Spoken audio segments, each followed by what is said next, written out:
EA Sports. It's in the game. What's going on, guys? Eric Gray here from EA Sports, and today I'm going to walk you through custom playbooks, but I'm not going to do it. I've got a friend with me, Mike Scantleberry, Associate Designer from the Central Gameplay team. What's going on, Mike? What's happening, Eric? Custom playbooks has been something that people have been wanting to see for a long time, and today not only are you going to tell us why it's been included, you're actually going to show us how to change stuff, edit it, and probably even drop some plays that you like to include in this. Am I right? You're exactly right. We're going to go right into this, and I know, like you said, people have always been clamoring about this, and so many people have made complaints about playbooks and not having this play or that play. Well, now those limitations are gone, so we're going to jump right in. Fantastic. Let's see this. All right, so I'm going to create a new offensive playbook, and as I go through, I'll let you guys know like why I sort of put my playbook together the way I do. So I'm going to scroll over, and I usually use Northwestern as my base. Is there a reason why? I'm going to tell you the exact reason why. So when you're creating your playbook, you can view your playbook at first and see these formations come up, what you currently have, and in case you're just opening a playbook for the first time that you choose to use as your base.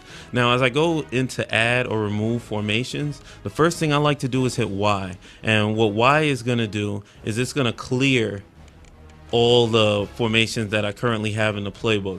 And so, as I alluded to earlier, the reason why I use this as the base is because when I get to shotgun over here, you're going to see that, so right here I hit Y on the shotgun, and it gives me that little prompt because I have certain plays that are audibles. The reason why I use Northwestern is because I want to keep those formations. So I just hit OK here, and then you'll see 5 wide trips. It has an audible. I like that formation in my playbook.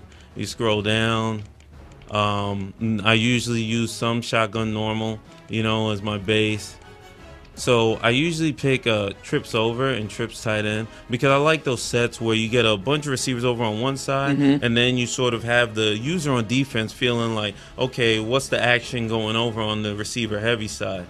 And then I motion a guy over usually before the play starts, which kind of gives me some insight to how the defense is setting up and certain keys I make pre-snap.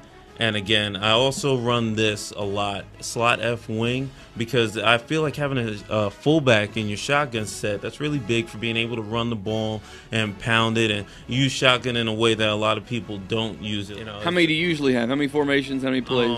Usually I stay under 20, I'll say, when I create one. I get up to 20 sometimes, every once in a while.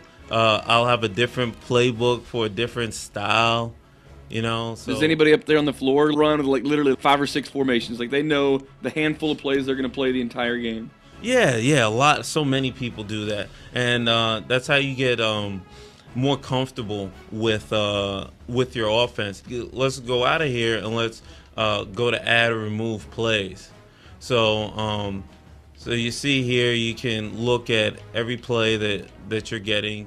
Do you come in here and eliminate plays sometimes, or you keep pretty much whatever's in the formation? Well, like I said, since I don't run the max amount of sets, what I'll actually do is I'll come in with the formation that they had, like this one. So they had this in their playbook already, this 5 wide trips, and and I'll like say, okay, like right there, let me add this, let me add this curl flats to it, let me add this curl wide whip. Like I started actually adding more stuff because that's like the formation to me is the key, because I want to give that look. I want to give a certain look to my opponent.